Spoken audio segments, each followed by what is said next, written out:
गोलियों की तड़तड़ाहट, भारी पड़ी सिर फिरे से आशिकी। दिल्ली से सटे गाजियाबाद में हिंडन नदी किनारे स्थित साईं उपवन बड़ा ही रमणीक स्थल है। यहां पर साईं बाबा का प्रसिद्ध मंदिर है। 25 मार्च 2019 सोमवार को सुबह का वक्त था। श्रद्धालु जन साईं मंदिर में आते जा रहे थे। उसी समय लाल रंग की स्कूटी से गोरे रंग की खूबसूरत युवती और एक स्मार्ट या दिखने वाला युवक वहां पहुंचे। स्कूटी को उपवन परिसर के बाहर एक ओर खड़ी कर वे दोनों मंदिर में प्रवेश कर गए। कोई 10 मिनट के बाद जब वे दोनों साईं बाबा के दर्शन करके बाहर निकले तो उनके चेहरे खिले हुए थे। ये हसीन जोड़ा आसपास से गुजरने वाले लोगों की नजरों का आकर्षण बना हुआ था। लेकिन उन दोनों को लोगों की नजरों की रत्ती भर भी परवाह नहीं थी। वे अपनी ही दुनिया में मशगूल थे। जैसे ही दोनों बाहर निकले वो रमणीक इलाका गोलियों की तरतलाहट से गूंज उठा। किसी की समझ में कुछ नहीं आया। तभी वहां मौजूद लोगों को एक आदमी युवक युवती की लाशें बिछाकर तेजी से लिंक रोड की तरफ भागता हुआ दिखाई दिया। लोगों ने देखा कि लाशें उसी नौजवान खूबसूरत जोड़े की थीं जो अभी अभी वहां से हंसते मुस्कुराते हुए मंदिर से बाहर निकला था। इसी दौरान किसी ने इस सनसनीखेज घटना की सूचना 100 नंबर पर गाजियाबाद पुलिस को दे दी। थोड़ी ही देर में सिंघानी गेट के थाना प्रभारी जयकरण सिंह पुलिस टीम के साथ वहां पहुंच गए।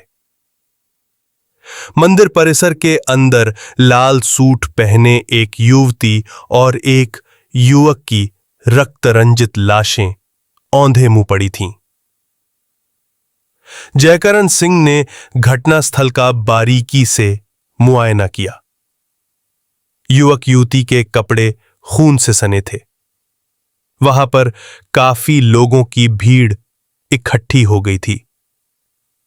जयकरण सिंह ने उनकी नब्ज टटोली, लेकिन उनकी सांसें उनका साथ छोड़ चुकी थीं। उन्होंने जल्दी से क्राइम इन्वेस्टिगेशन टीम को बुलाकर घटनास्थल की फोटोग्राफी करवाई और वहां उपस्थित चश्मदीदों से इस घटना के बारे में पूछताछ करनी शुरू की। कुछ लोगों ने बताया पुलिस ने जब दोनों लाशों की शिनाख्त कराने की कोशिश की तो भीड़ ने उन्हें पहचानने से इनकार कर दिया। ये देख इंस्पेक्टर जयकरण सिंह ने आरटीओ ऑफिस से उस लाल रंग की स्कूटी का विवरण मालूम किया जिससे वे आए थे। आरटीओ ऑफिस से मृतका की शिनाख्त प्रीति उर्फ गोलू निवासी विजय विहार गाजियाबाद के रूप में हुई तय हो गई थी। शादी पुलिस द्वारा सूचना मिलने पर थोड़ी देर में युवती के घर वाले भी रोते बिलखते हुए घटनास्थल पर आ गए। उन्होंने युवती की शिनाख्त के साथ साथ युवक की भी शिनाख्त कर दी। मृतक सुरेंद्र चौहान उर्फ अन्नू था। उन्होंने ये जानकारी भी दी कि उनकी बेटी प्रीति और सुरेंद्र चौहान बहुत जल्द परिणय सूत्र में बंधने वाले थे। सुरेंद्र के माता पिता भी इस रिश्ते के लिए राजी थे। घटनास्थल की जांच के दौरान वहां पर .9 mm पिस्टल के कुछ खोखे और मृतका प्रीति की लाल रंग की स्कूटी बरामद हुई, जिसे पुलिस टीम ने अपने कब्जे में ले लिया। मृतका के पिता प्रमोद कुमार से युवक सुरेंद्र चौहान के पिता खुशहाल सिंह के बारे में जानकारी मिल गई। पुलिस ने उन्हें भी इस दुखद घटना के बारे में बता दिया। इसके बाद खुशहाल सिंह भी अपने परिजनों के साथ घटनास्थल पर पहुंच गए। चूंकि दोनों लाशों की शिनाख्त हो चुकी थी, लिहाजा थाना प्रभारी ने मौके की कार्रवाई पूरी करने के बाद लाशें पोस्टमार्टम के लिए मोर्चरी भेज दीं। 25 मार्च को ही मृतका प्रीति के पिता प्रमोद कुमार की शिकायत पर इस दोहरे हत्याकांड का मुकदमा कोतवाली सिंघानी गेट में अज्ञात अपराधियों के खिलाफ दर्ज कर लिया गया। इस केस की आगे की तफ्तीश थाना प्रभारी जयकरण सिंह ने खुद संभाली। उन्होंने इस घटना के बारे में एसपी श्लोक कुमार और सीओ सिटी धर्मेंद्र चौहान को भी अवगत करा दिया। एसएसपी उपेंद्र कुमार अग्रवाल ने इस दोहरे हत्याकांड को सुलझाने के लिए एसपी श्लोक कुमार के निर्देशन और सीओ धर्मेंद्र चौहान के नेतृत्व में एक टीम बनाई। इस टीम में थाना प्रभारी जयकरण सिंह के साथ inspector crime branch Rajesh Kumar, SI Srinivas Gautam, head constable Rajendra Singh, Michael Bansal, constable Ashok Kumar, Sanjeev Gupta, Segendra Kumar, Sandeep Kumar और गौरव कुमार को शामिल किया गया। जांच टीम ने एक बार फिर साईं उपवन पहुंचकर वहां के लोगों से, हालांकि मंदिर परिसर में 8 सीसीटीवी कैमरे लगे थे, लेकिन दुर्भाग्यवश सभी खराब थे। मृतका के पिता प्रमोद कुमार ने बताया कि प्रीति सुबह 7 बजे ड्यूटी पर जाने के लिए निकली थी। वो वसुंधरा के वनस्थली स्कूल के यूनिफॉर्म स्टॉल पर नौकरी करती थी। उसके काम पर चले जाने के बाद वो बुलंदशहर जाने वाली बस में सवार हो गए थे। अभी उनकी बस लाल कुआं तक ही पहुंची थी कि उन्हें मोबाइल फोन पर प्रीति को गोली मारे जाने का दुखद समाचार मिला, जिसे सुनते ही वो फौरन घटनास्थल पर आ गए थे। पिता ने बताई उधंधर की कहानी। प्रमोद कुमार से पूछताछ के बाद पुलिस ने मृतक सुरेंद्र चौहान के पिता खुशहाल सिंह को भी कोतवाली बुलाकर उनसे पूछताछ की। उन्होंने बताया कि उनके बेटे की हत्या में कल्पना नाम की औरत का हाथ हो सकता है। दरअसल सुरेंद्र का गाजियाबाद के ही प्रताप विहार में शीशे के सामान का कारोबार था। इसी कारोबार के लिए सुरेंद्र ने कुछ समय पहले कल्पना से कुछ रुपए उधार लिए थे। कल्पना रुपए वापस करने के लिए लगातार तकादा कर रही थी। चूंकि सुरेंद्र के पास उसे देने लायक पैसे इकट्ठे नहीं हुए थे, इसलिए वो कल्पना को कुछ दिन तक और रुकने को कह रहा था। 2 दिन पहले शनिवार के दिन भी कल्पना उनके घर पर अपने रुपए लेने आई थी। इस दौरान कल्पना ने गुस्से में आकर सुरेंद्र को बहुत बुरा भला कहा था। ये जानकारी मिलने के बाद पुलिस टीम इस हत्याकांड की गुत्थी को सुलझाने के लिए उन तमाम पहलुओं पर विचार विमर्श करने लगी, जिस पर आगे बढ़कर हत्यारे तक पहुंचा जा सकता था।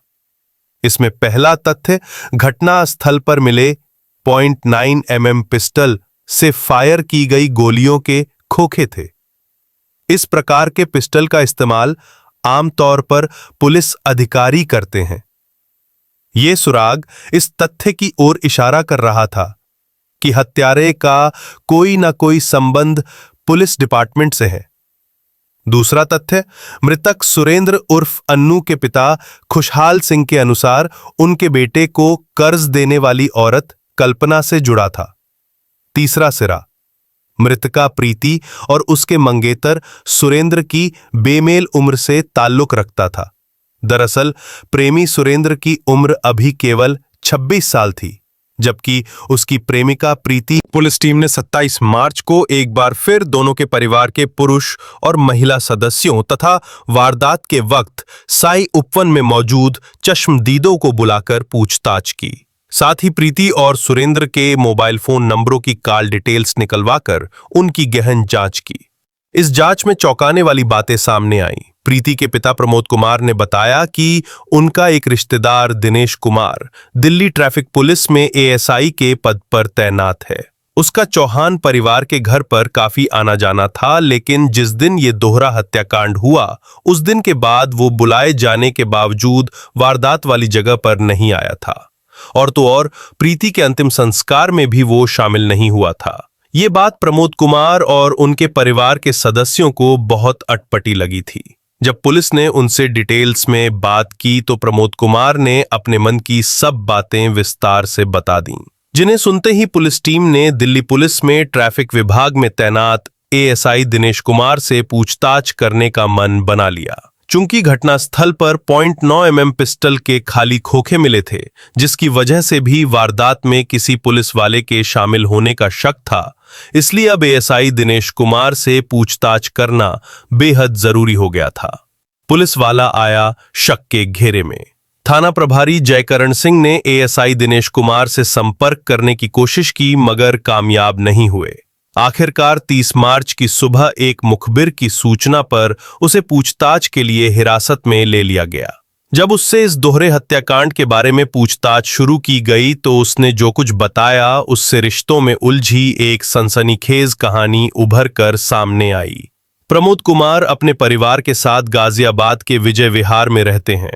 उनके परिवार में पत्नी के अलावा 3 बेटियां थीं। वो बड़ी बेटी के हाथ पीले कर चुके थे। दूसरी बेटी प्रीति उर्फ गोलू और उससे छोटी बेटी अभी पढ़ाई कर रही थी।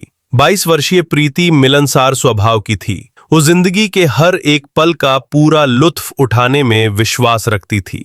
बड़ी बेटी की शादी के 1 साल बाद प्रमोद कुमार ने प्रीति के भी हाथ पीले कर देने की सोची। उन्होंने उसके लिए कई जगह रिश्ते की बात चलाई, मगर आखिर अपनी हैसियत के अनुसार मौके पर प्रीति किसी न किसी बहाने से शादी करने से इनकार कर देती थी।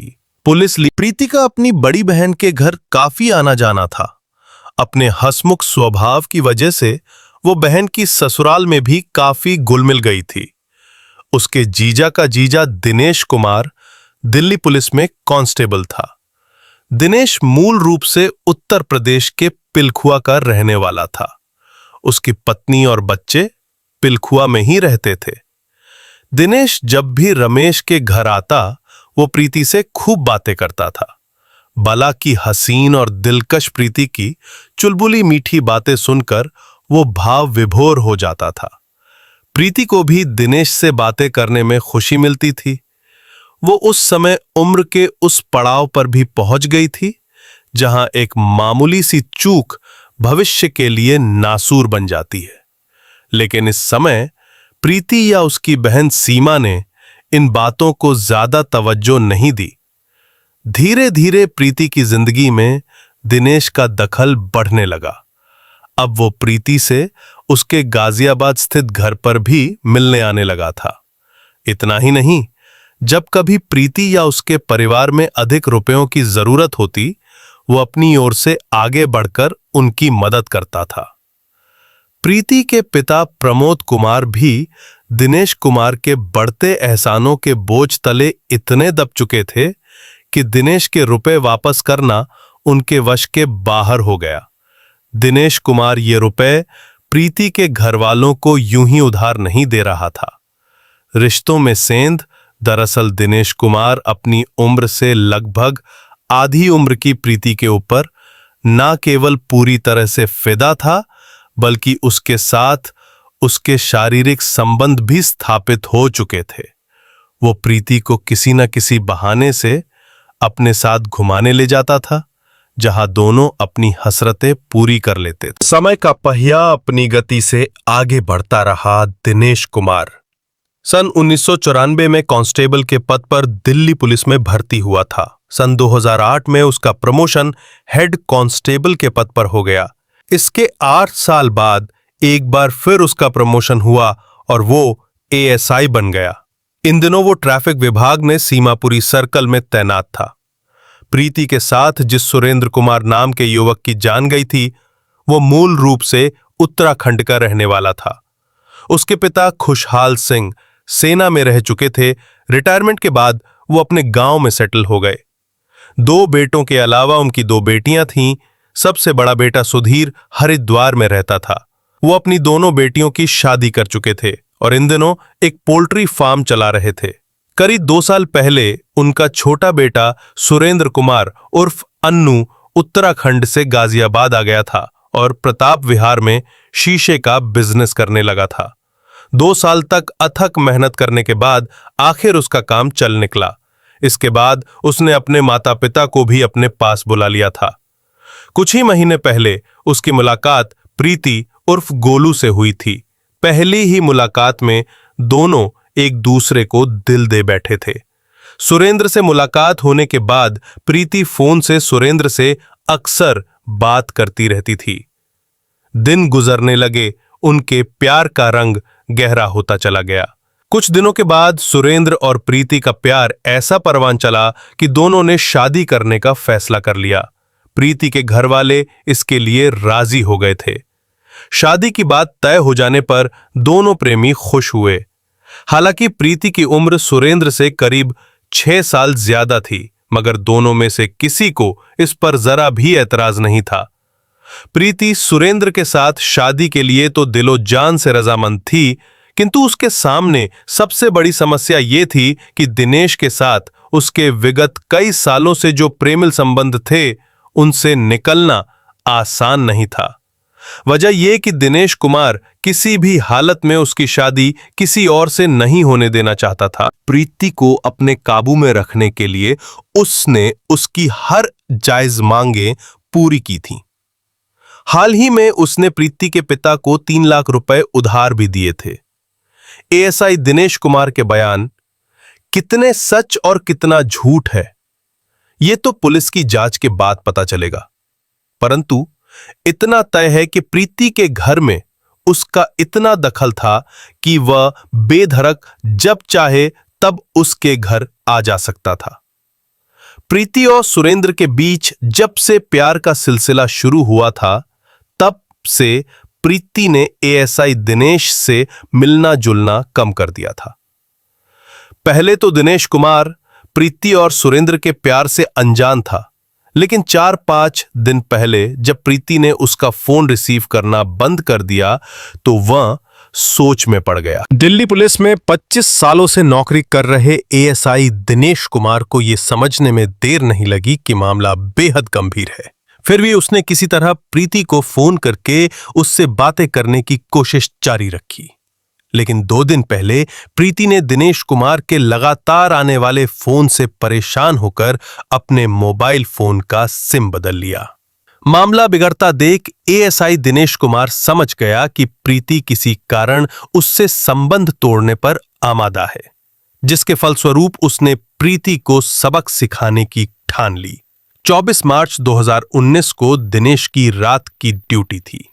25 मार्च की सुबह अपनी ड्यूटी पूरी करने के बाद वो शाहदरा निवासी अपने दोस्त पिंटू शर्मा के पास गया। उसकी मारुति स्विफ्ट कार पर सवार होकर वो प्रीति के घर जा पहुंचा। कार पिंटू शर्मा चला रहा था। प्रीति के घर पहुंचकर जब उसे पता चला कि प्रीति साईं उपवन मंदिर गई है, तो वो उसका पीछा करता हुआ वहां भी पहुंच गया। अचानक की गई दोनों की हत्याएं उधर साईं मंदिर में दर्शन करने के बाद जैसे ही प्रीति और सुरेंद्र अपने जूतों की ओर बढ़े, तभी एएसआई दिनेश कुमार प्रीति से बातें करने के लिए आगे बढ़ा। उसने प्रीति को अपनी ओर बुलाया, मगर प्रीति ने उसकी ओर देखकर अपनी नजरें फेर लीं। ये देख दिनेश कुमार की त्योरियां चढ़ गईं। वो आगे बढ़ा और प्रीति का हाथ पकड़कर अपनी ओर खींचने लगा, मगर प्रीति ने उसका हाथ झटक दिया। प्रीति की ये बात एएसआई दिनेश कुमार को बहुत बुरी लगी। तभी उसने अपना सर्विस पिस्टल निकाला और प्रीति के ऊपर फायर कर दिए। प्रीति को खतरे में देखकर सुरेंद्र उसे बचाने के लिए दौड़ा तो दिनेश ने उसके भी सीने में 3 गोलियां उतार दी। इसके बाद वो बाहर स्विफ्ट कार में इंतजार कर रहे पिंटू शर्मा के साथ वहां से फरार हो गया। गाजियाबाद पुलिस की नजरों से बचने के लिए 5 दिनों तक दिनेश कुमार अपने रिश्तेदारों के घर छिपा रहा। दिनेश की गिरफ्तारी के बाद पुलिस ने शाहदरा से इस हत्याकांड में शामिल रहे उसके दोस्त पिंटू को भी गिरफ्तार कर लिया। वारदात में प्रयोग की गई एएसआई दिनेश कुमार की सर्विस पिस्टल, 3 जीवित कारतूस तथा स्विफ्ट कार भी गाजियाबाद पुलिस ने बरामद कर ली। 2 अप्रैल 2019 को दिल्ली पुलिस ने भी एएसआई दिनेश